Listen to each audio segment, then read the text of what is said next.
ஏகத்துவம் ஒழிக்கப்பட்டு ஷிர்க் கொடிகட்டு பறந்திருக்கிறது, ஷிர்க் உயிர் வாழ்ந்திருக்கிறது.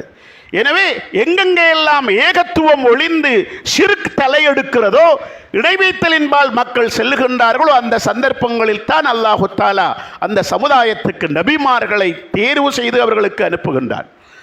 பல்வேறு நபிமார்களுடைய பிரச்சாரத்தில் பல்வேறு வேறு விடயங்கள் பிரதானமான உள்ளடக்கங்களாக இருந்தாலும் எல்லா நபிமார்களுடைய பிரச்சாரத்திலும் முதன்மைப்படுத்தப்பட்ட விஷயமாக இருந்தது அல்லாஹ் ஒருவனை மட்டும் நீங்கள் வணங்க வேண்டும், அவனை தவிர வேறு யாரையும் நீங்கள் வணங்கக்கூடாது, அவனுக்கு இணை வைத்து விடக்கூடாது என்பது எல்லா நபிமார்களுடைய பிரச்சாரத்திலும் மூல அம்சமாக சார அம்சமாக விளங்கி இருக்கிறது என்பதை நாங்கள் வரலாற்றிலே பார்க்கிறோம்.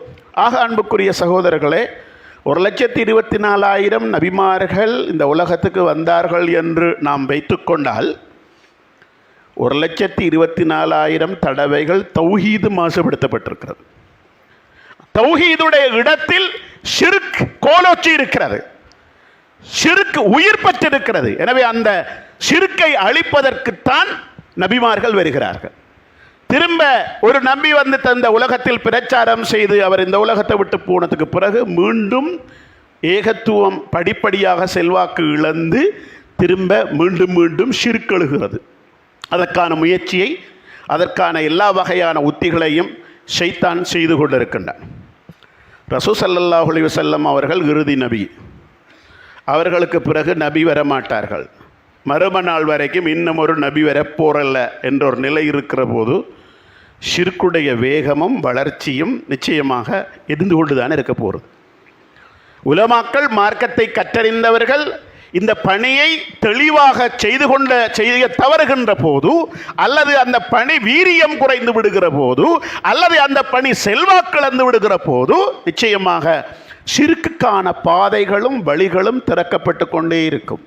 எனவே அன்புக்குரிய சகோதரர்களே, மார்க்கத்தை கற்றறிந்தவர்கள் என்ற வகையில், அதை புரிந்து கொண்டவர்கள் என்ற வகையில் ஏகத்துவத்தை நிலைநிறுத்துவதற்கான போராட்டம் இந்த உலகத்தில் தொடர்ந்து நடந்து கொண்டிருப்பது போல ஷிர்க்கை ஒழிப்பதற்கான போராட்டமும் உலகம் அழிகின்ற நாள் வரைக்கும் நடந்து கொண்டுதான் இருக்க வேண்டும். அவ்வாறு நடக்கின்ற போதுதான் சரியான ஏகத்துவத்தின் பால் மனித சமுதாயத்தை கொண்டு வந்து சேர்ப்பதற்கான வாய்ப்பு நமக்கு கிடைக்கும். அன்புக்குரிய சகோதரர்களே, இந்த ஷிர்க் என்று சொல்லுகின்ற இணை வைத்தல் ஏன் நாங்கள் அதில் கூடுதலான கவனம் செலுத்தணும், அக்கறை செலுத்தணும் என்றால், அல்லாஹு தஆலா குர்ஆனில் பல இடங்களில் பல்வேறு அடிப்படைகளிலே இந்த ஷிர்க் என்று சொல்லுகின்ற இணை வைத்தலை பற்றி எச்சரிக்கை செய்கிறார். அல்லாஹு தஆலா முதலாவது இந்த ஷிர்க்கை பற்றி சொல்கிற ஒரு விஷயம், இது மிகப்பெரிய ஒரு அநியாயம், மிகப்பெரிய ஒரு அக்கிரமம். எதை எந்த இடத்துல வைக்கணுமோ அதை அந்த இடத்துல வைக்கிறது தான் நீதி, அதுதான் நியாயம். தகுதி இல்லாத ஒன்றை நாங்கள் பொருத்தமற்ற அந்த இடத்துல கொண்டு போய் வைக்கிறது என்கிறது மிகப்பெரிய அநியாயம். இந்த உலகத்தில் வணக்கம் அல்லாஹ் ஒருவனுக்கு மட்டும்தான் செய்யப்பட வேண்டும். யார் படைத்தானோ, யார் பாதுகாக்கின்றானோ, யார் ரிஸ்க் அளக்கின்றானோ, யார் எம்மை பராமரிக்கின்றானோ, யார் எம்மை மரணிக்க செய்கின்றானோ, யார் எம்மை வாழ வைக்கின்றானோ, இவன் தான் வணக்கத்துக்கு தகுதியானவன். அப்படிப்பட்ட ஒருவனுக்கு வணக்கம் செய்வதுதான் நீதி, அவனுக்கு வணக்கம் செய்வதுதான் நியாயம். அது அல்லாம அவனால் படைக்கப்பட்ட சிருஷ்டிகளுக்கு, படைப்பினங்களுக்கு வணக்கத்தை செய்கிறது என்பது மிகப்பெரிய அநியாயமாகும்.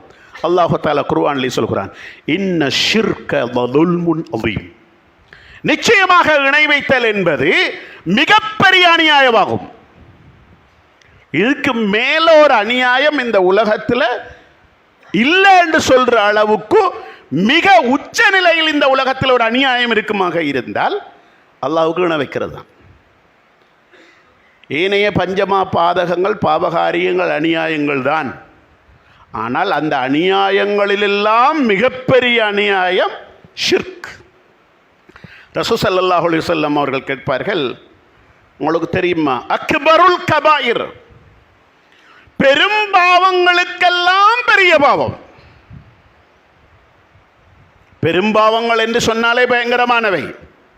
அந்த பெரும்பாவங்களுக்கெல்லாம் பெரிய பாவத்தை நான் உங்களுக்கு சொல்லி தரட்டுமா? அது என்ன?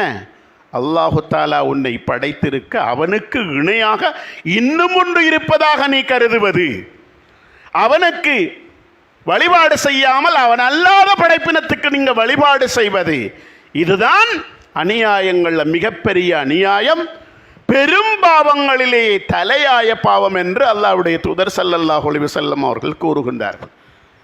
அதே போன்று அல்லாஹ் தஆலா குர்ஆனிலே சொல்கிறான், இன்னல்லாஹ லா யக்ஃபிரு அன் யுஷ்ரக பிஹி வ யக்ஃபிரு மா தூன ذلك லிமன் யஷா வ மன் யுஷ்ரிக் பில்லாஹி ஃபகத் ضل ضلالا بعيدا. நிச்சயமாக அல்லாஹ் தஆலா இணை வைப்பதை மன்னிக்க மாட்டான், அது தவிர்ந்த ஏனைய பாவங்களை அவன் விரும்பியவர்களுக்கு மன்னிப்பான். இந்த உலகத்தில் அல்லாஹ் தஆலா மன்னிக்க மாட்டேன் என்று சொன்ன ஒரு பாவம். இந்த உலகத்தில் மனிதன் என்னதான் பஞ்சமா பாதகங்களை செய்தாலும் அந்த பாவங்களை அல்லாஹ் தஆலா நாடினால் அவனை மன்னிப்பான்.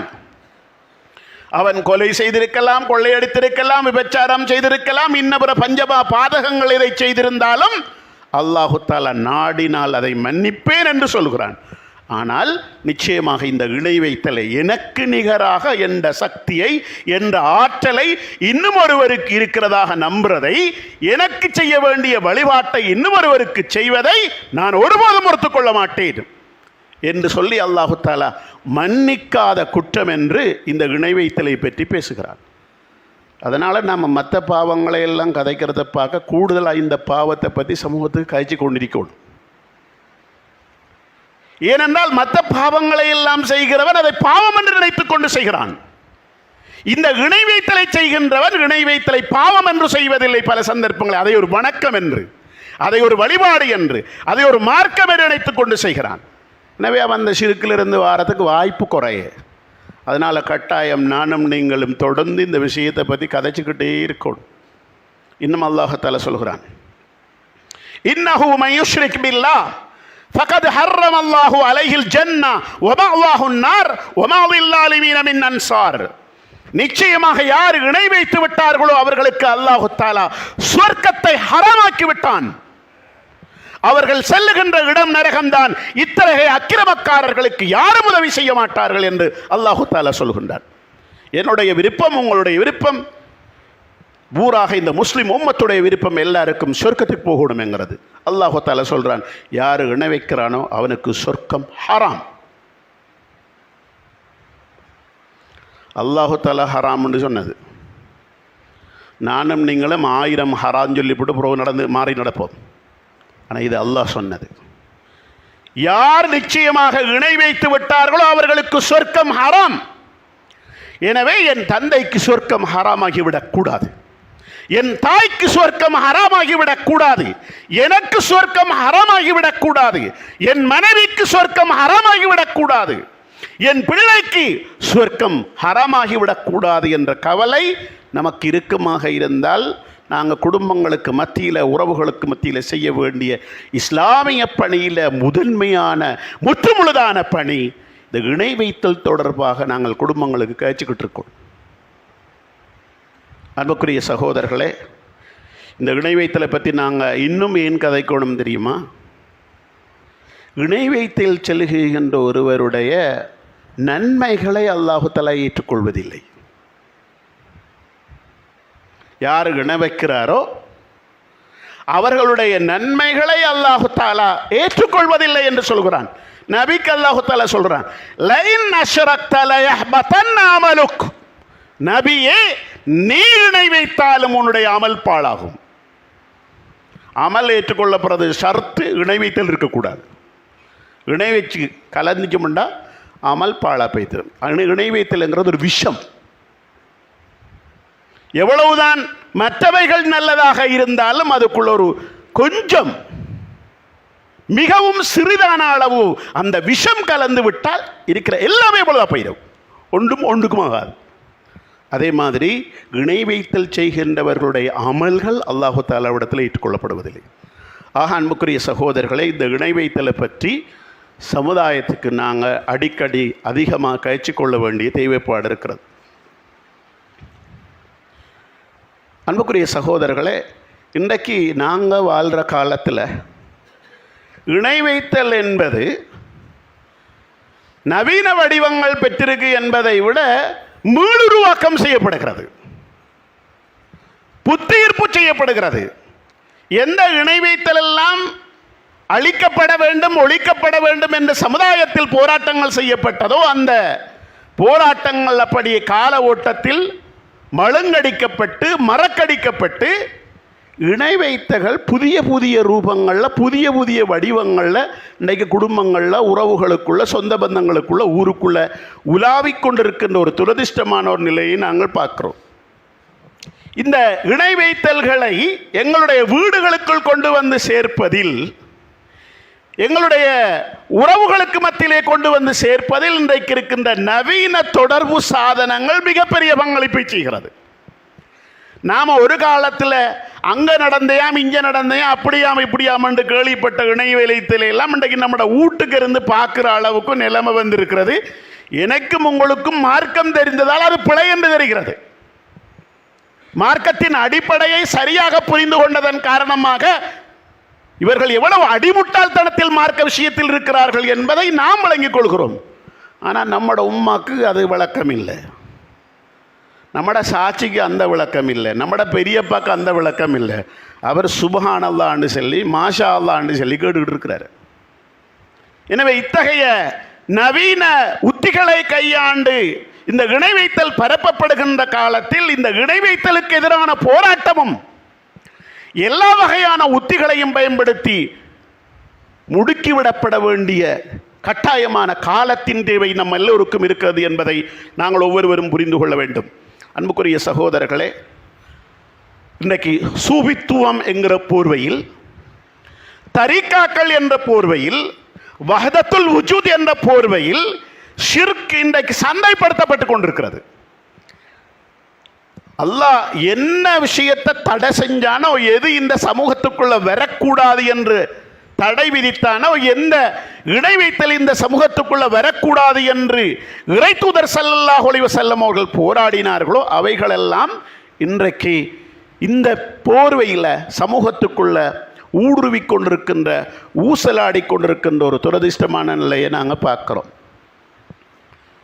இது ஒரு பக்கத்தில் இன்னும் கொஞ்சம் பேர் அவர்களுக்கு எம்மதமும் சம்மதம் எல்லாம் ஒன்று தான், இஸ்லாமும் ஒன்று தான், குஃப்ரும் ஒன்று தான், ஏக தெய்வ கொள்கையும் ஒன்று தான், பல தெய்வ கொள்கையும் ஒன்று தான்.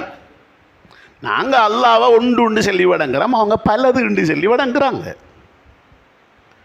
நாங்கள் சிலை வைக்கிறல, அவங்க வச்சிருக்காங்க. எல்லாரும் கடவுளைத்தான் வழிபடுறாங்க.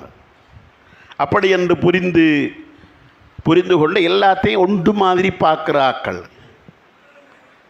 அவங்க புத்திஜீவிகள், கல்விமான்கள், சமூகத்தை வழிநடத்துகிறவர்கள் என்ற போர்வையில் இருந்து கொண்டு மற்றவர்களை திருப்திப்படுத்த வேண்டும் என்பதற்காக மற்றவர்களிடத்தில் நாங்கள் உங்களோட மார்க்கத்தையும் நாங்கள் ஏற்றுக்கொண்டிருக்கிறோம் என்ற